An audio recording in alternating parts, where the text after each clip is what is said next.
Donc tout le monde s'installe. On va pouvoir commencer, histoire de rester à peu près dans les temps. Bonjour à tous, merci d'être ici aussi matinal chez nous, chez 50 Partners, pour ce petit déjeuner qu'on est très heureux d'accueillir avec Wiggle et un panel assez incroyable qu'on pourra découvrir après. Je vous fais un peu de contexte pour ceux qui ne connaissent pas encore. 50 Partners, on est à mi-chemin entre un accélérateur et un fonds d'investissement qui accompagnons du coup des startups dans leur développement au travers de l'expérience et l'expertise de ce qu'on appelle des partners, qui sont en fait des entrepreneurs aguerris de chacun des écosystèmes qu'on adresse. Et on a du coup un écosystème dédié à la partie crypto, dont fait partie Wiggle, qu'on est très heureux d'accompagner depuis quelques années maintenant. Et donc voilà ce que nous faisons chez 50 Partners. Si jamais vous avez des questions sur quoi que ce soit, on sera là avec Max, Pierre, Andrea pour répondre à vos questions aussi si besoin. Et aujourd'hui, on est très heureux de vous accueillir parce que le sujet qui est adressé aujourd'hui est très important pour nous parce que au-delà d'être simplement un sujet de performance économique pour certains projets, c'est devenu, et ça va devenir encore plus, un sujet de souveraineté au global pour tout le monde. Donc c'est très important de pouvoir traiter ce sujet à bras-le-corps et de savoir comment nous, acteurs de l'innovation, on peut accompagner d'autres startups, peut-être d'autres projets un peu plus early, à se développer dans cet écosystème. Donc je ne vais pas prendre la parole plus longtemps et je vais surtout laisser la parole à Julien de Wiggle et puis ensuite au reste du panel que vous êtes tous venus voir aujourd'hui. Je vous souhaite de passer un bon moment et à plus tard. Merci. Merci Richard pour cette brève introduction. Nous sommes ravis de venir dans les locaux de 50 Partners et d'être accompagnés par 50 Partners.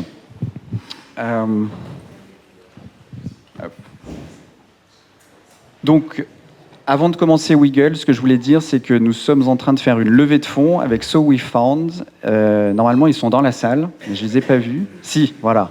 Donc, si vous voulez faire un petit message, savoir où on en est sur la levée de fonds, je pense que ça peut être intéressant.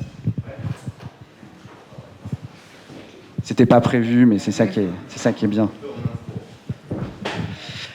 Bonjour à tous, donc on est ravis d'être ici chez 50 Partners pour cet événement de Wiggle. Donc effectivement actuellement on est donc on accompagne tout du moins Wiggle sur une opération de levée de fonds qui a donc lieu actuellement sur notre plateforme, une campagne qui justement vise à on va dire aider Wiggle à renforcer ses fonds propres dans l'optique de l'obtention de l'agrément MiCA. Donc actuellement, on est sur une très très belle lancée. L'objectif est atteint. Donc il reste encore un peu de place pour participer à l'aventure avec des conditions qui sont très intéressantes, surtout eu égard à la performance actuelle du groupe depuis quelques années. Donc voilà, si vous êtes intéressés, Thomas et moi, on est à votre disposition pour en discuter. Merci. Alors, on va commencer par Wiggle. Tout le monde dans la salle ne connaît pas forcément Wiggle. Alors, j'ai une petite question. Est-ce que vous savez combien de personnes connaissent la crypto en France? Est-ce que vous avez une idée? 96%, selon le dernier baromètre de la DAN. Et est-ce que vous savez combien il y en a qui investissent réellement? Un peu plus. 11%. Donc il existe un gap qui est assez important en fait. Et ce que Wiggle cherche à faire, c'est une plateforme premium pour justement mieux gérer son patrimoine et gérer en fait comme une fonction de compte courant pour accéder en fait à des services d'actifs numériques. Donc 46% des Français ne sont pas réfractaires à l'acquisition de cryptoactifs. Donc ils souhaiteraient investir, mais il n'y en a que 11% donc, qui investissent dedans. Pourquoi un tel gap? Parce que peut-être que les plateformes ont été construites par des experts pour des experts.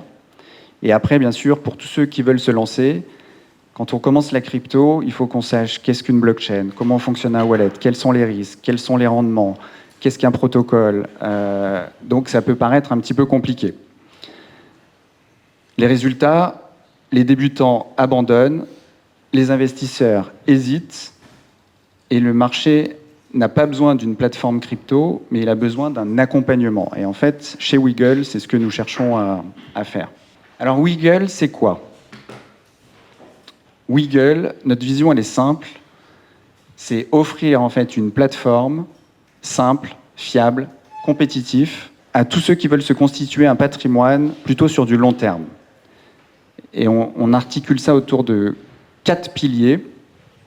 Tout d'abord, la performance, c'est-à-dire en fonction du profil d'investisseur, en fait, on est capable de générer du rendement.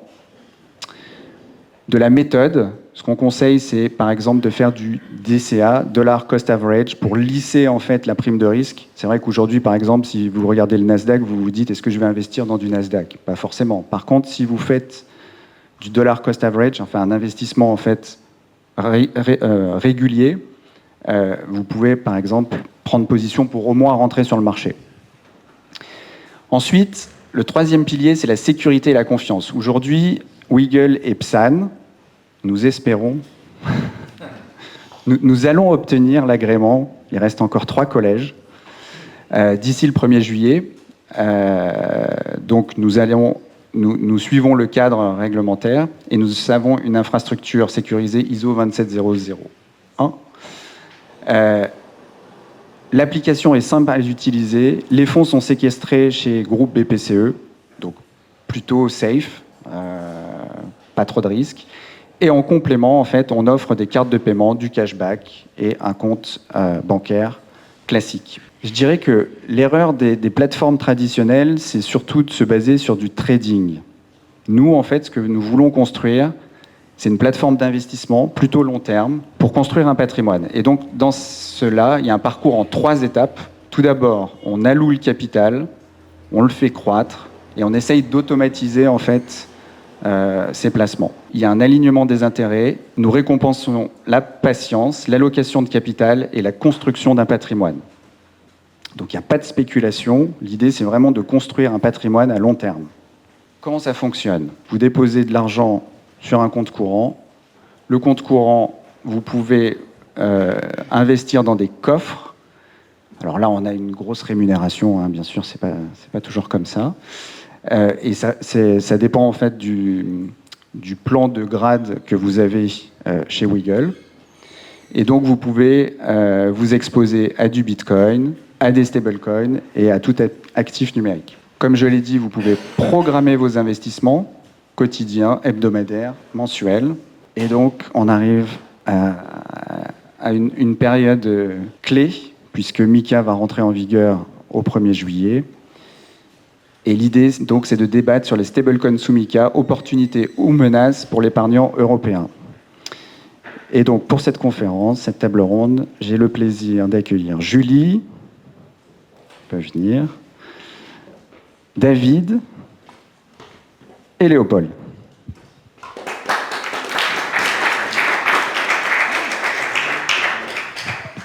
J'aimerais qu'on repose un petit peu le cadre sur le parti plutôt juridique, réglementaire. Peux-tu nous rappeler, en fait, déjà, qu'est-ce qu'un stablecoin? Qu'est-ce que MiCA, où on en est aujourd'hui et qu'est-ce qui va se passer? Oui, avec plaisir.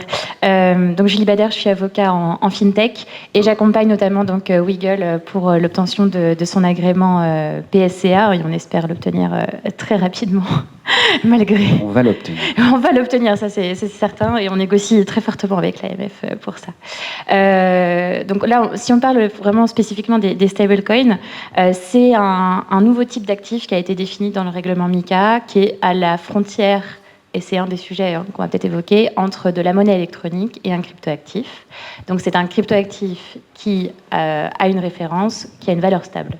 Alors, on a les stablecoins jetons de monnaie électronique, parce que donc, dans MiCA, on a 2 types de stablecoins. Les jetons de monnaie électronique qui sont les plus connus, USDC, EURC, émis par Circle notamment, qui sont basés sur de la monnaie fiat, donc une valeur stable associée à la monnaie fiat. Et on a les ART, qui sont plutôt des stablecoins basés sur d'autres types de valeurs, comme par exemple l'euro, l'or ou des valeurs de métaux précieux, etc. Il n'y a pas d'ART aujourd'hui en Europe, enfin en tout cas qui sont autorisés au titre de MiCA. On est plus sur des stablecoins.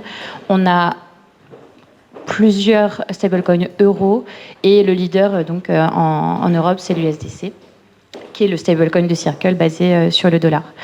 Et donc MiCA est entré en application depuis 2024 sur les stablecoins, le 30 juin 2024, et il vient apposer un cadre en fait spécifique aux stablecoins qui est juste une surcouche à ce qui existait déjà en matière de monnaie électronique. Et donc ça fonctionne comme la monnaie électronique avec quelques spécificités vu qu'on est sur la blockchain, mais c'est de la réserve. Donc j'émets 1 euro en jeton de monnaie électronique, je mets en réserve 1 euro et je peux investir ma réserve selon des règles spécifiques qui sont prévues dans MiCA. Voilà. Parfait, je pense que c'est assez clair. Est-ce que tu peux nous donner un petit peu la différence entre le régime MiCA et ce qui se passe aux États-Unis avec le Genius Act? Ouais, il y a très peu de différence. Finalement, c'est assez intéressant parce qu'il y avait eu beaucoup de spéculations, beaucoup de peur autour de ce nouveau régime Genius Act qui pourrait venir, on va dire, empiéter ou faire de la concurrence aux stablecoins qui sont autorisés en Europe sous le régime MiCA. Alors, ils s'appellent pas stablecoins, c'est assez intéressant, ils s'appellent payment stablecoin. Donc, c'est des actifs de paiement qui sont vraiment considérés comme ça. Alors, juste aussi, peut-être une parenthèse, c'est que Circle, qui est aussi l'un de mes clients et qui a été autorisé en Europe, a fortement contribué à la rédaction du Genius Act. Donc, ce qui aussi explique pourquoi on a une harmonisation entre le stablecoin MiCA et le stablecoin américain. Et on va peut-être en parler, mais par exemple, sur les intérêts, on a la même position, que ce soit sur MiCA et aux États-Unis sur le Genius Act. Il y a les mêmes débats, mais en tout cas, les règles qui sont posées sont les mêmes. Donc, il n'y a pas de principe concurrentiel différencié aux États-Unis. Et est-ce que tu peux nous rappeler que les stablecoins, en gros, ne sont pas rémunérés, c'est ça? Exactement. C'est qu'en principe, on ne peut pas, les émetteurs et les prestataires de services sur cryptoactifs en Europe ne peuvent pas verser des intérêts lorsqu'on bloque des stablecoins sur un compte. Mais on va en reparler, il y a d'autres solutions techniques et des flous juridiques qui nous permettent aujourd'hui d'avoir une certaine activité autour de ces rendements. Parfait. On a vu, je crois que c'était la semaine dernière, une lettre, je ne sais plus si c'est la Commission européenne ou l'EBA qui demande un retour justement sur MiCA, l'application de MiCA, et qui justement dans cette optique prévoit peut-être un MiCA 2 ou j'ai entendu un MIDA. Oui, c'est MIDA. Voilà. C'est juste du vocabulaire. C'est juste du vocabulaire. Effectivement, c'est une consultation qui est extrêmement intéressante. Nous, on va y contribuer pour nos clients. Et il y a notamment le sujet des intérêts qui est reposé sur la table. C'est un vrai sujet parce qu'il est décrié un peu partout pour des bonnes ou des mauvaises raisons. Pour le coup, il n'y a pas, je pense, de position arrêtée. Mais ça va être l'occasion de rouvrir plusieurs débats sur les stablecoins. Alors moi, je connais très bien, notamment sur la multi-issuance pour les stablecoins globaux qui sont issus au niveau mondial, notamment avec Circle. Il y a aussi cette question des multi-échoueurs au niveau international. Parce qu'aujourd'hui, on parle, la différence quand même entre un jeton de monnaie électronique qui est sur la blockchain et la monnaie électronique de base, c'est qu'on est au niveau global et que ça peut se transmettre à l'international. C'est tout l'intérêt du stablecoin, mais ça pose des sujets, nous, d'un point de vue réglementaire, de comment on harmonise au niveau mondial cette réglementation. Très bien. Si vous avez des commentaires, David, Léopold. Ouais, sur la multi-issuance, c'est un vrai sujet parce que déjà ça a été pointé du doigt très rapidement par les économistes de la BCE qui ont vite vu en fait parce qu'en fait on est en train de créer des porosités en fait entre l'économie US et l'économie européenne. Et ces porosités, en fait, on les maîtrise pas juridiquement, c'est-à-dire qu'on peut avoir des effets de bascule de collatéral. Donc, en fait, des gens qui seraient, par exemple, des citoyens US, qui ont une position sur des stablecoins euros et qui, de fait, pourraient faire des claims, en fait, sur l'économie, sur des actifs européens.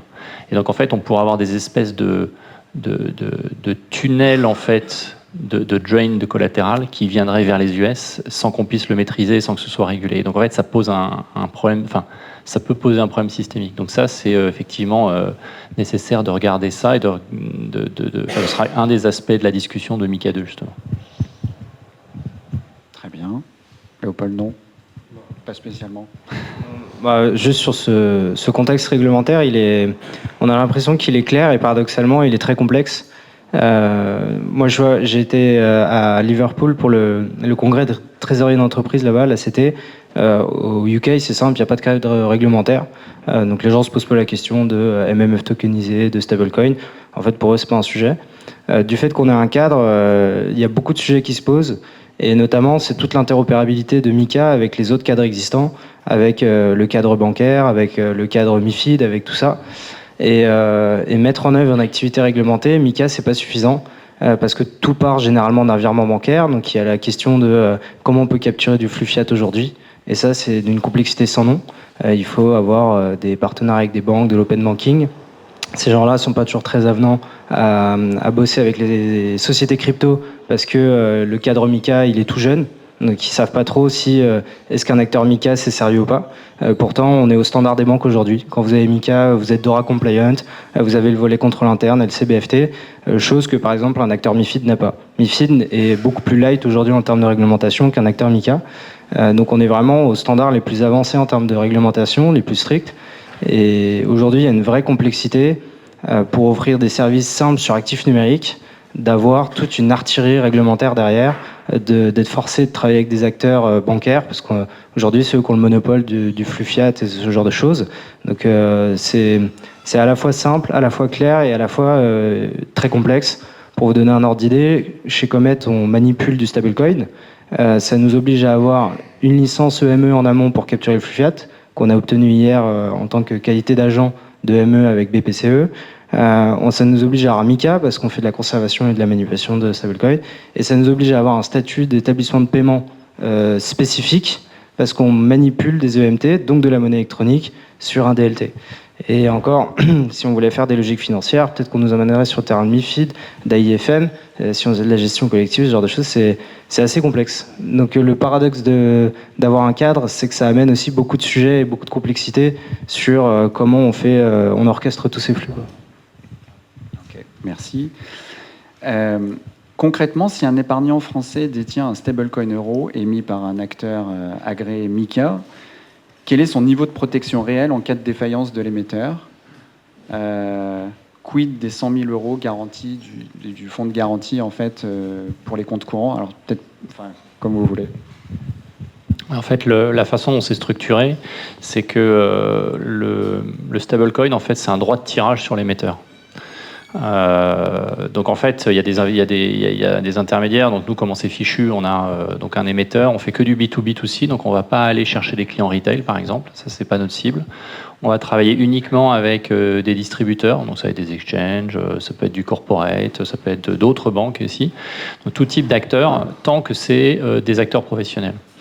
Ces acteurs professionnels ont eux-mêmes des clients. Mais ils ne sont que distributeurs et donc en fait ils prennent un actif, ils le distribuent, ils s'assurent que ce soit KYC parce qu'en fait tout ça respecte une chaîne de KYC qui est en fait c'est la proposition de valeur d'SG Forge, c'est en fait de grade bancaire, c'est-à-dire on va appliquer à nos fournisseurs et à nos partenaires les mêmes règles de compliance d'anti-blanchiment que dans un virement classique. Déjà parce qu'il y a des opérations en fiat, en fait tu l'as très bien expliqué, c'est-à-dire en fait on va bridger des mondes crypto avec des mondes MiFID, des mondes de paiement avec des mondes d'actifs numériques, et tout ça en fait doit coulisser. Et donc les banques, nous on est tenus au plus haut standard, donc en fait on se positionne au plus haut standard, donc on impose notamment au monde crypto les plus hauts standards. Et c'est pas toujours facile d'ailleurs. Et donc, en fait, on va de fait pouvoir avoir une continuité de KYC. Donc ça, c'est ce qu'on demande à nos distributeurs. Seulement, il peut arriver que le distributeur fasse faillite. Ça peut arriver aussi. Il se trouve que, donc, déjà, il y a la question de la faillite du distributeur. Donc, je sais pas, tu as un exchange, tu as une position sur l'exchange. Que deviennent les coins sur l'exchange? Donc déjà, ça, c'est la première question à se poser en tant que client final, j'ai envie de dire. Parce qu'il y a des exchanges, il y a des mecs qui sont partis avec la caisse, donc ils ont rincé leurs clients. Bon, imaginons que ça se passe bien, le mec fait simplement faillite, donc il y a une résolution, donc à ce moment-là, chaque client retrouve ses coins. Imaginons, parce qu'il y a un registre, on savait qui avait quoi, il y a un liquidateur qui est nommé, chacun retrouve ses coins, priorité au retail, aux salariés, enfin le truc classique. Bon. Et donc, en fait, quelqu'un va se retrouver en tant que client retail avec un stablecoin Société Générale Forge. Qu'est-ce qu'il fait?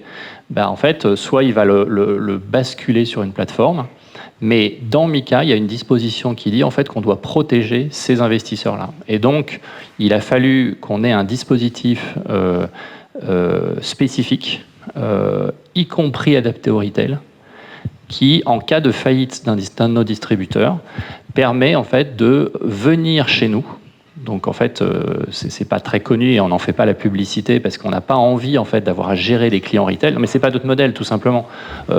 S'il faut le faire, on le fera et le régulateur nous le demandera en cas de faillite. Donc ça, il n'y a aucun problème, c'est prévu.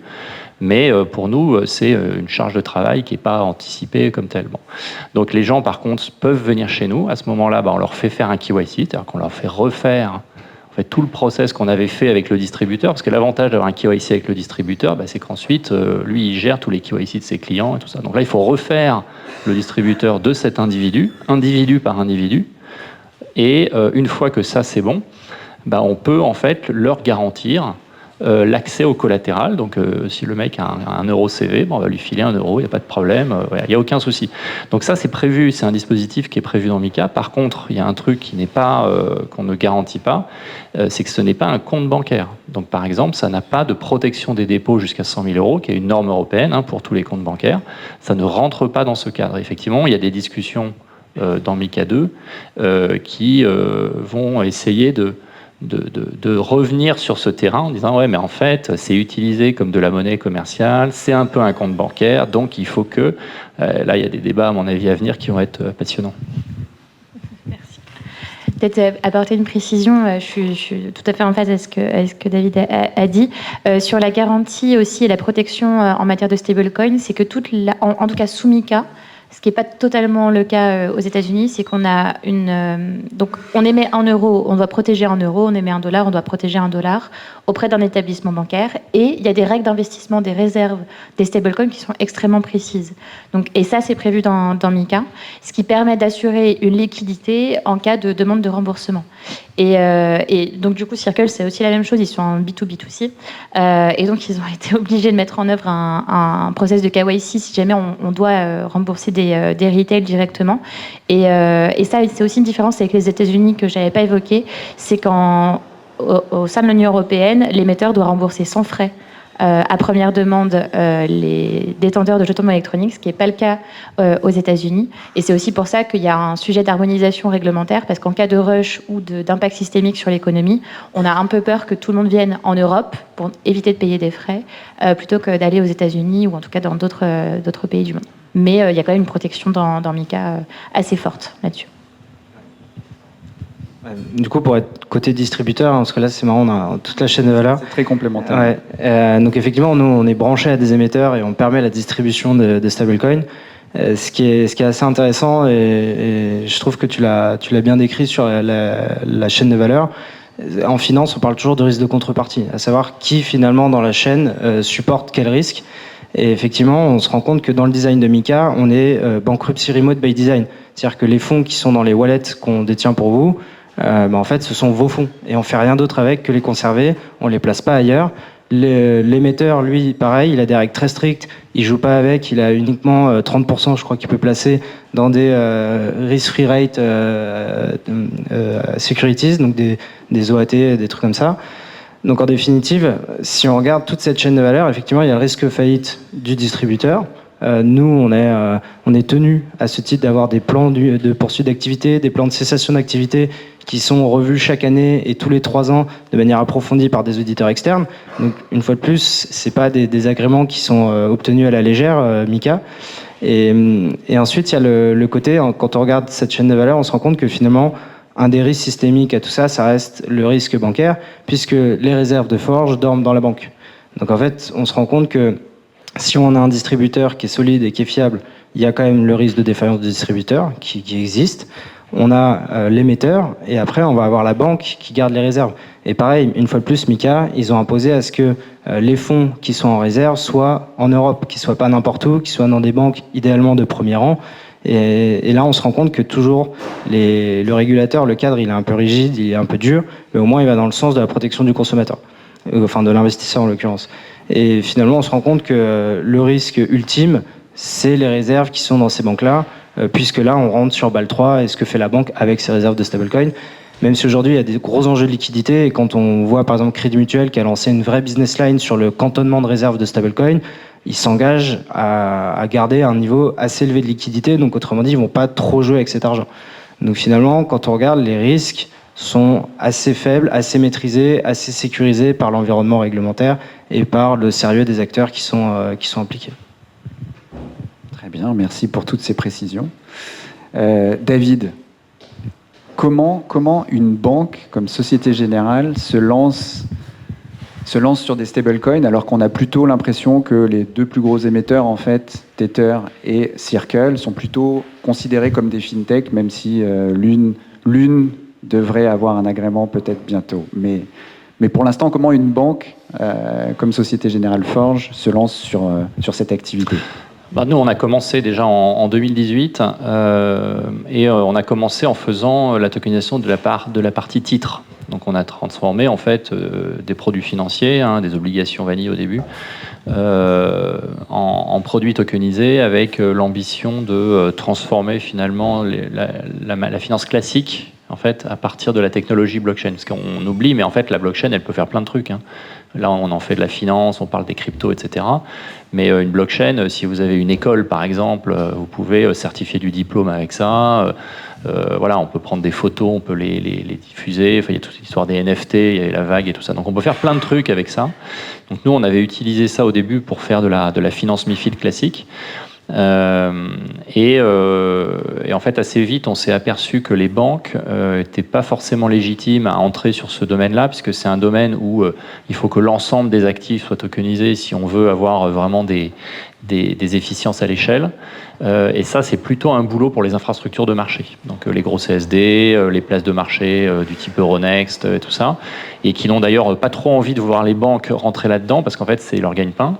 Donc si les banques rentrent là-dessus, en plus avec des technologies disruptives, les gars, ils ont un peu les mains qui tremblent, quoi. Donc ça, c'est quand même embêtant. Donc en fait, on n'a pas eu vraiment de soutien. Et puis les banques elles-mêmes sont très dans la compétition. Donc quand on voit une banque qui commence à prendre le lead sur un sujet très transformant, évidemment les autres banques sont pas super fans, elles vont essayer de bloquer les trucs et tout ça. Bon, c'est la compétition habituelle. Donc on s'est aperçu assez vite qu'on n'arriverait pas en fait à transformer le marché. Donc ça, nous, la réponse maintenant, elle est plutôt dans des partenariats stratégiques avec des infrastructures de marché. Donc là, par exemple, on a signé l'année dernière avec Deutsche Börse Group. Deutsche Börse Group, c'est un des plus gros CSD en Europe. C'est 300 trillions d'assets. Enfin bon, c'est toute la dette allemande. Enfin tous ces machins. Donc c'est un gros animal. Ils ont pour ambition de digitaliser at scale. Et nous, ça nous va bien parce qu'en fait, la digitalisation, c'est un business à tendance marge zéro. Donc au final, c'est pas l'objet d'une fintech comme nous. Où on cherche plutôt des marges élevées avec des business très innovants, quoi. Donc maintenant, toute la partie tokenisation de pas de titre, c'est chez eux. Et donc on a pivoté en se disant, en fait, une banque, son fonds de commerce, c'est quoi ? C'est la monnaie. Et donc dans cet écosystème crypto, en fait, la monnaie, c'est quoi ? C'est essentiellement les stablecoins. C'est la façon dont on les met, c'est la façon dont on la garde, dont on la trace, dont on la sécurise. Enfin, on a déjà discuté de tout ça juste avant. Et donc en fait on n'avait pas fait ça avant 2023 parce que les taux étaient négatifs, donc le B-Case était évidemment négatif. En 2022-2023 les taux repassent en positif, on passe au-dessus de 100 points de base, qui est à peu près je pense un point d'équilibre raisonnable pour un business de cette nature. Et donc on a émis notre truc, on l'a restructuré dans Mika. Mika est arrivé parce que Mika aussi est un peu tardé, voilà. Donc on se retrouve finalement en 2024 avec un stablecoin euro et zéro stablecoin euro dans le marché. Il n'y a que dalle pour l'instant, c'est que de l'USDC, de l'USDT. Mika arrivant, Tether exit, il décide de ne pas se faire agréer, et donc il reste Circle. Et donc ce serait dommage de laisser un acteur unique ce marché-là. Donc nous, on développe cette partie euro. Tether, Circle émet son EuroC aussi, donc il y a une espèce de compétition. Et donc, le point maintenant pour nous, c'est de développer ça. En tant que banque, je pense qu'on est parfaitement légitime. En tant qu'équilibre, que point d'équilibre, on va dire, de marché, régulation, protection du consommateur, je pense qu'on n'est pas trop mal, parce qu'on est à la fois innovant et en même temps, on va garantir une traçabilité, une certaine efficacité dans l'allocation du collatéral qui fait la sécurité du coin. Et on est conforme finalement aux règles européennes. Enfin voilà. Donc, en fait, ce point de départ nous permet d'imaginer à l'échelle une diffusion très large du stablecoin. Et donc, c'est notre rôle de banque, parce qu'en fait, la banque, son rôle, c'est de manipuler de l'argent. Donc, pour Société Générale, c'est une grosse banque, donc il y a plein de trucs. CSG Forge, c'est un petit truc à l'intérieur. Ils ont des rails de paiement, ils ont des rails capital market, ils font de la LDD, enfin ils font plein de trucs. Le stablecoin, c'est un des rails liés en fait au métier de banque. Voilà. Et donc nous, on est une verticale là-dedans. Et on pense qu'il y a vraiment de la légitimité pour les banques à être là-dedans. Je pense que le vrai sujet pour nous, c'est de partager entre les différentes banques. Donc là, il y a Kivalis qui est arrivé assez fort ces derniers mois. On va voir comment ils s'en sortent, parce qu'aligner 30 banques, on sait, pour avoir discuté avec eux, que c'est quand même compliqué. Nous, on a déjà du mal à aligner notre propre banque. Donc voilà, on attend de voir. D'ici là, on essaye de développer le truc. Qu'est-ce que je peux dire d'autre ? En fait, on a... oui, je pense que maintenant, l'enjeu, c'est vraiment l'adoption. Le marché, en fait, crypto, il est 70% automatisé. Et donc, évidemment, des pools de DeFi, des exchanges, ils ne vont pas débrancher leur USDC pour mettre du Forge à la place, quoi. Donc, en fait, il faut qu'on bâtisse, en fait, cet écosystème. Il y a plein de fintech aussi qui se développent. Je pense à Wiggle, par exemple. Bon, j'ai pas vu l'EuroCV dedans, mais j'espère que c'est simplement un oubli dans la slide. Voilà. On va en discuter. Pour en discuter. Mais voilà, donc il y a plein de fintech aussi qui se font jour. Voilà, et nous, en fait, on propose finalement ce qu'une banque doit proposer dans cet écosystème-là, avec la sûreté, en fait, un peu la lenteur, je te l'accorde, mais la sécurité d'un établissement de crédit, quoi, d'une filiale d'établissement de crédit. Très bien. Paul, non, pas forcément. Oui, aujourd'hui, le stablecoin euro représente que 1%. Hier, j'étais à Proof of Talk et il disait qu'en gros, dans 5 ans, il y aurait quelques acteurs qui vont dominer. Donc, je pense qu'il y a peut-être une place à prendre. C'est un petit peu ce que tu disais là-dessus. OK. Léopold, est-ce que tu peux nous parler un peu du positionnement de Comet via Louis Finance par rapport au stablecoin et ce que vous faites en fait? Yes. Juste avant, je vais juste revenir sur la métrique que tu as donnée à 1%. Certes, aujourd'hui, on n'a pas un miroir de ce qui se fait dans le marché monétaire traditionnel avec effectivement le poids de 20% de l'euro sur la masse monétaire mondiale versus moins d'1% dans la DeFi. Mais il faut voir, un des éléments de nuance, c'est qu'il y a le stock à l'instant T et il y a le flux. Et il faut voir que sur l'euro, typiquement, il y a beaucoup de rails cross-border qui existent. Et tu parlais de la notion de payment stablecoin ou payment money payment, je ne sais pas comment ils appellent ça dans le Genius Act. Et en fait, c'est vrai qu'en Europe, on a un cas d'usage qui est très orienté sur le flux et beaucoup moins sur le stock, puisqu'il y a tout le sujet de rémunérer. On ne rémunère pas le stablecoin, donc il n'y a aucun enjeu à le conserver. Donc ça, c'est une nuance que j'apporte. Et à titre d'exemple, on peut regarder Monerium, qui est un émetteur historique qui existe depuis 2016, qui émet depuis l'Islande. Monerium, c'est 20 millions de stocks d'heures E, donc ça peut paraître très faible. En réalité, il processe jusqu'à 10 milliards de paiements par an. Donc il y a une espèce de dissonance entre la photo à l'instant T et les volumes qui transitent sur ce genre d'actifs. La vélocité. Exactement. Donc c'est juste un élément de nuance. Il ne faut pas forcément uniquement juger, et avec des vraies opérations économiques derrière, de l'achat qui se découle dans l'économie réelle, etc. Pour revenir sur Comet, donc effectivement, c'est vrai que j'ai pas présenté Comet. On est un acteur historique d'infrastructure.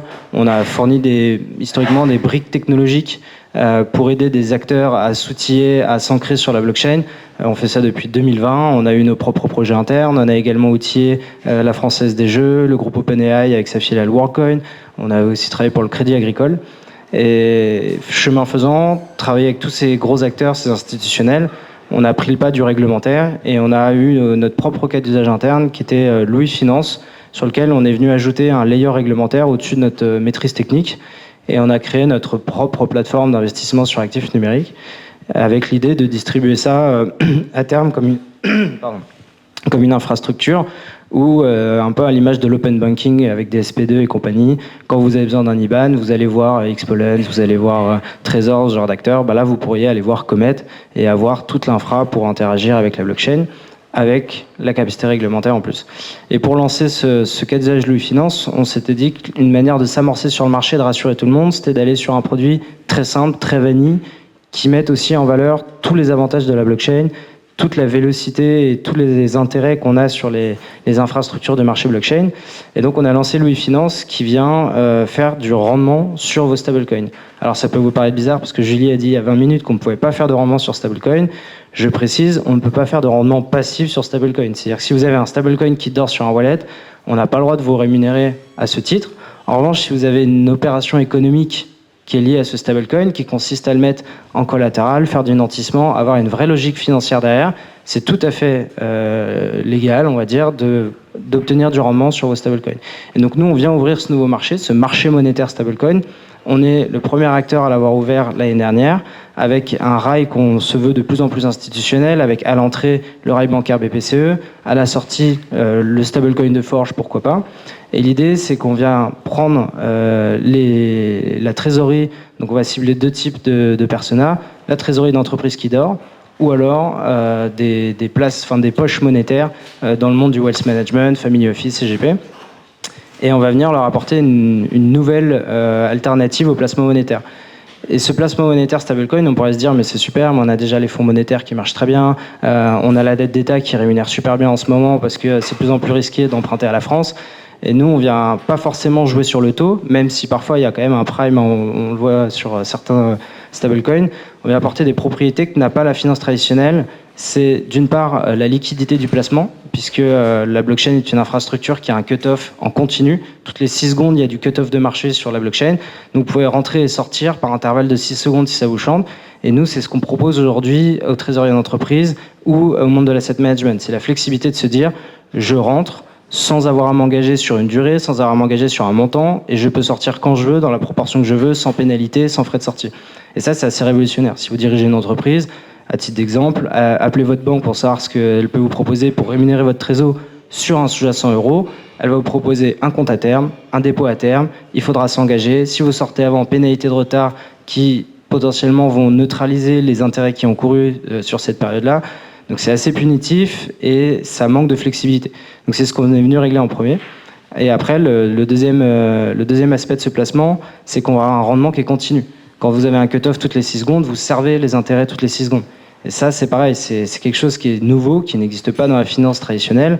C'est qu'on va faire du rendement en continu, on va recapitaliser ce rendement en continu. Alors l'effet, il n'est pas waouh, parce que sur du monétaire, on va aller, nous, typiquement viser du 3,5-4%.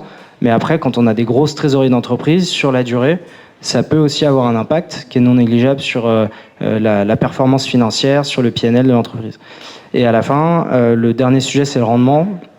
Le rendement, il est, contrairement à la finance traditionnelle, on n'est pas sur du fixed income, on n'est pas sur quelque chose qui est déterminé à l'avance. C'est des choses qui se mettent en place. Je crois que Morpho est en train de lancer des infrastructures en ce sens. Mais by design, on est plutôt sur la vraie loi de l'offre et de la demande, où le taux va lui-même se mettre à jour toutes les fameuses 6 secondes à chaque cut-off. Et donc, on va avoir un rendement qui est dynamique, qui fluctue au gré du dynamisme du marché des actifs numériques de manière générale. Et on peut avoir, déjà en ayant moins d'intermédiaires dans la chaîne et en étant plus proche de la liquidité, avec un marché très dynamique, on a un euro qui rémunère entre 3,5 et 4% aujourd'hui sur les infras de marché. $1 qui est un peu plus utilisé à travers le monde, donc forcément aussi plus rémunérateur. Mais après, on s'expose à du risque de change. Voilà. Très bien. Non. Pour rassurer nos investisseurs, est-ce que les risques sont maîtrisés? Est-ce qu'on peut parler un petit peu des risques rapidement pour rassurer? Les risques sur quel aspect, du coup? Quels sont les risques, en fait, vu qu'il n'y a pas de rémunération en fait, sur des stablecoins classiques, quand on va aller sur des protocoles un peu de finance décentralisée, quels sont les nouveaux risques, je dirais, par rapport à la finance traditionnelle? Du coup, c'est peut-être plus... ouais.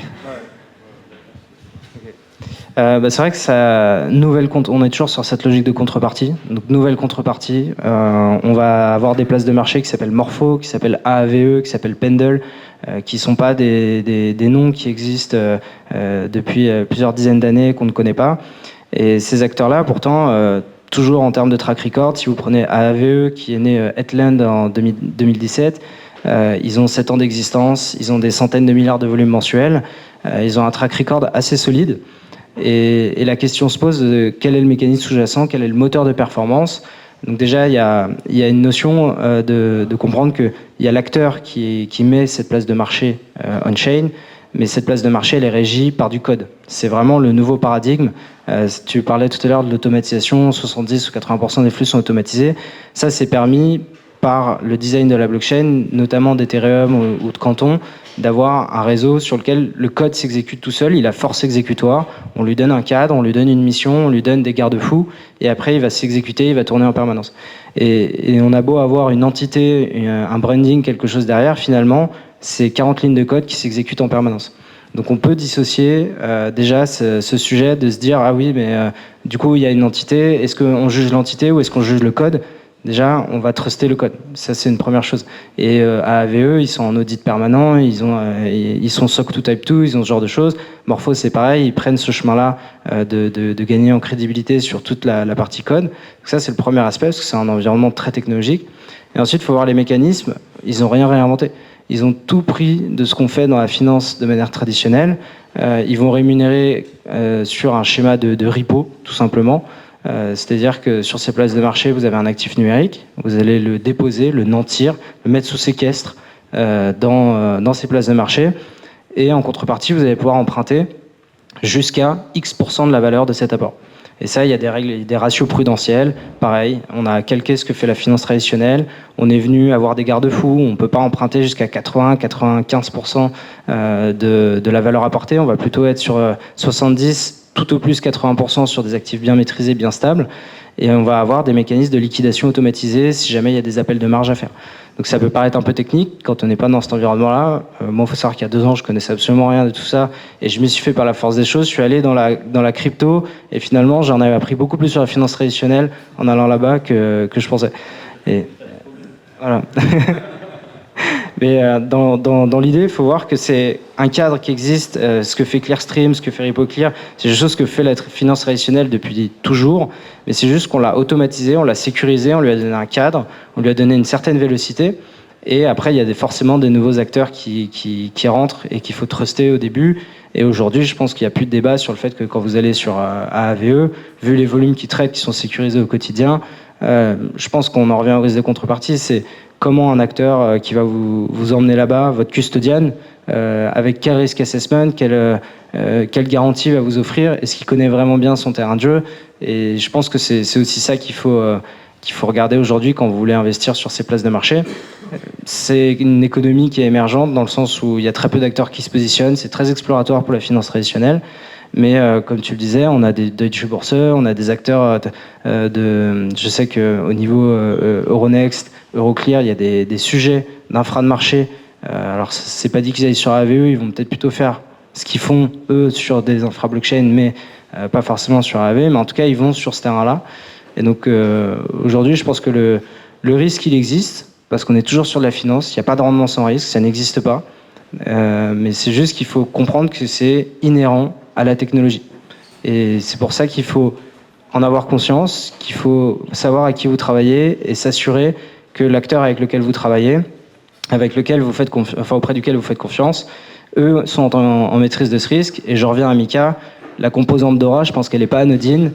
Si on nous a imposé d'avoir des audits passifs avec les équipes cyber de Mazars, c'est qu'à mon avis, il y a quand même une prise de conscience côté régulateur que il faut que les acteurs Mika soient en maîtrise du risque cyber, de leurs infratechniques. Je voulais juste apporter une précision, moi plus sur les aspects juridiques et pour la protection des investisseurs particuliers, parce que c'est ce dont on parlait. C'est effectivement, quand on est particulier, on ne va pas aller directement sur ces protocoles techniques, en tout cas très rarement. Et en fait, il faut qu'on fasse confiance à des acteurs. Et donc tu le disais, c'est des acteurs régulés.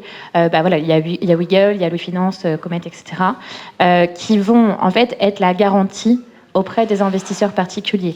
Et alors, ils ont aussi un engagement contractuel envers ces investisseurs particuliers, une certaine responsabilité, des garanties, des assurances aussi, puisque c'est des professionnels, qui vont permettre de protéger, dans une certaine mesure, les investisseurs. Après, on le sait, investir dans la finance de manière générale n'est jamais sécurisé, mais on a des protections via l'aspect juridique qui est le contrat, et le fait qu'on ait des acteurs de confiance. Et donc, effectivement, tu l'as dit, il y a Mika, et on a aussi DORA, qui est une réglementation cyber qui s'applique à tout le panel de la finance, pas uniquement les acteurs crypto, qui vient apporter de la confiance technique. Et surtout, c'est de la conformité interne en matière de surveillance technique, avec beaucoup d'audits, de tests, en tout cas de vérification de structures solides en matière de cybersécurité. Et donc, effectivement, si on veut investir quand on est particulier, il vaut mieux faire confiance à des acteurs qui sont régulés, qui ont aussi une connaissance du marché, qui vient limiter le risque, même s'il ne s'annule jamais. Ouais, moi, je vais compléter avec 2 points. Le premier, c'est que, en fait, effectivement, on a ce code qui nous permet individuellement d'accéder à des mécanismes en fait, qui étaient en fait, réservés, extrêmement techniques, et qui étaient réservés à des professionnels de la finance. Et on retrouvait les mêmes mécanismes que des mecs qui sont en salle de marché. Et en fait, les premiers à s'intéresser à ça, c'est des gens qui sont soit des gens qui codent, donc ils comprennent en fait ce qu'ils font, ça les intéresse, un peu des geeks, machin, à la frontière entre la tech et la finance. Donc c'est le premier. Et ensuite, c'est des gens qui sont des traders très pointus, qui vont s'apercevoir qu'on retrouve un peu les mêmes mécanismes et qui se disent ouais, il y a une super opportunité d'arbitrage dans ce marché, c'est tous des geeks, ils y comprennent rien, on va se faire un max de pognon. Et donc en fait, il y a cette espèce de terreau assez fertile au début, mais ils ont un truc en commun, ces populations-là, c'est qu'ils ont une capacité déjà à comprendre ce qu'ils font, premièrement, ce qui n'est pas le cas de tout le monde aujourd'hui, et deuxièmement, à encaisser des pertes. Ils savent très bien, en fait, que là, ce qu'ils sont en train de faire, potentiellement, ils peuvent tout paumer. Et en fait, ça ne leur pose pas de problème. Donc, c'est des gens qui ont une appétence au risque individuel qui est absolument colossale et qui est bien supérieure à tout ce qu'on peut imaginer. Moi, je connais des mecs qui ont perdu des centaines de milliers d'euros avec Terra Luna, quoi. Mais on parle de centaines de milliers d'euros. Et le gars, il dit, je me suis fait niquer, quoi. Ça arrive. Et donc, évidemment, on a la rage, machin, mais en fait, il ne va pas aller pleurnicher, il va dire, OK, bon, c'est quoi le prochain projet ? Et donc, il y a en fait ça. Et je pense qu'aujourd'hui, si on veut rendre ça mainstream, c'est très compliqué parce que la culture mainstream, c'est pas ça du tout. On n'a pas cette culture un peu libertaire, très je prends mon risque, je l'assume et tout ça. On est beaucoup plus dans une société où les gens ils vont investir comme des malades et puis ensuite, si ça crache, ils vont chercher un coupable. C'est la faute de mon banquier, c'est la faute de l'État, c'est jamais ma faute à moi, quoi, en gros. Bon. Et donc, en fait, il y a un écart culturel entre ces gens qui ont créé cet écosystème et qui étaient très responsabilité individuelle et tout ça, et le monde qu'on voit aujourd'hui. Donc je pense que ça, c'est déjà... on ne parle pas du même risque, on n'a pas la même appétence au risque. Et de fait, on voit bien l'AMF, en fait l'AMF, les régulateurs, c'est très politique tout ça. Si demain il y a un problème, même si les retail ont pris leurs risques et il y avait marqué les trucs dans le contrat et tout ça, s'il y a un problème, ça va devenir politique, puis les banques à la fin, deep pocket, ok, vous payez les mecs et on oublie ça, quoi. Voilà. Et donc en fait, on rentre à l'échelle dans un truc un peu plus politique. Voilà. Donc je pense qu'il y a déjà cette bascule. On était dans un monde d'experts, on rentre dans un monde entre guillemets réel, beaucoup plus politisé, tout ça. Et ensuite, il y a d'autres risques. Moi, on a regardé un peu la décentralisation et ce que ça apporte. On a beaucoup discuté avec Morpho. Nous, on a ouvert des pools Morpho. Donc, toi, on est une banque, machin, ouvert des pools Morpho dans la DeFi. Je veux dire, la compliance, ils ont les cheveux qui se sont dressés sur la tête. Les mecs, ils en dorment pas depuis 2 ans, quoi. Donc, en fait, non, mais faut comprendre. C'est très compliqué, quoi, de faire ça. Et donc, on a un peu discuté avec Morpho. On les connaît bien. Super boîte, bravo. Et en fait, on s'est aperçu que le problème, c'est qu'on fractionne la liquidité en faisant ça. Parce qu'en fait, on va faire un pool EuroCV versus Bitcoin. Bah oui, mais quand tu fais EuroCV versus Bitcoin, des pools comme ça, y en a plein. Tu as du Bitcoin versus ETH, machin, truc, dans tous les sens. Mais en fait, ça, c'est complètement à rebours de ce qu'on a appris en finance. La finance, en fait, c'est justement la maximisation des pools de liquidité, enfin la plus grosse pool de liquidité. C'est elle qui offre les spreads les plus étroits, parce qu'en fait, tout le monde trade dessus, donc il y a de la liquidité. Les prix sont hyper tight, et c'est comme ça, en fait, que tu optimises l'allocation de capital, à l'échelle, je veux dire. Donc là, en fait, on a philosophiquement quelque chose qui marche pas complètement. Et je prenais l'exemple de Morpho, c'est pas anodin. C'est qu'en fait, dans la nouvelle version de Morpho, en discutant un peu avec les équipes la dernière fois, on s'est aperçu qu'ils ont compris ça. Et donc, en fait, quand on fait des pools one-to-one, en fait, ça pose un certain nombre de problèmes d'allocation de capital, de liquidité. Donc, en fait, ils sont en train de revenir, ils font des espèces de méta-pools. Donc, avec plusieurs actifs qui vont être stackés face, en fait, à plusieurs stablecoins ou un stablecoin face à plein d'actifs, de façon, en fait, à massifier et à avoir ces effets de taille qu'en fait, on a perdu avec la décentralisation. Donc, j'ai envie de dire, philosophiquement, il y a déjà un écart entre la direction que prend la finance et qu'a toujours pris la finance, c'est-à-dire la massification, la mondialisation, la taille des pools, précisément pour des questions de liquidité, et cette décentralisation. Donc ça, je pense, c'est un truc qu'il faut en avoir conscience. Il y a un mouvement un peu paradoxal ici. Et le deuxième truc, c'est pour ça que nous, en tant que banque, on pense qu'il y a que la finance classique va aussi progressivement reprendre un peu le contrôle de ce truc-là. C'est que le plus gros pool de liquidité de lending, c'est le collatéral triparty de Clearstream, de JP Morgan ou de Bonnie, quoi. C'est eux les plus gros pools, en fait. Et quand on regarde la façon dont c'est bâti, alors ils ne le présentent pas comme ça, mais en fait, c'est des pools de lending. Le triparty de Clearstream, c'est un pool de lending. Alors, OK, il faut être investisseur pro, OK, il faut avoir un contrat avec Clearstream, etc. Mais les mecs, ils te price ça au micro-bips, quoi, tu vois. Et donc, on est en train de rebâtir un truc, effectivement, basé sur une logique retail, avec plein de flux retail qui, effectivement, quand on agglomère tout ça à l'échelle mondiale, on obtient des trucs.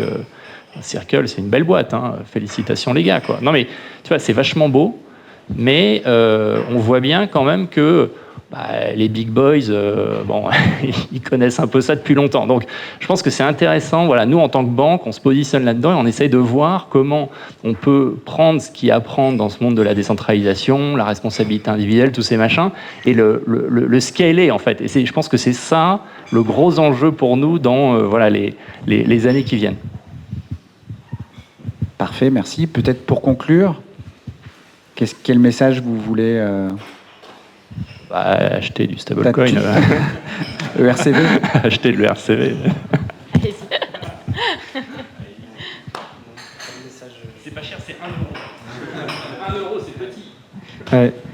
Moi, je vais reprendre cette image d'1 euro. Il y a 15 jours, j'étais devant le COMEX d'une grosse banque française sur la branche CIB qui se demande l'avenir du cash management, tout ça.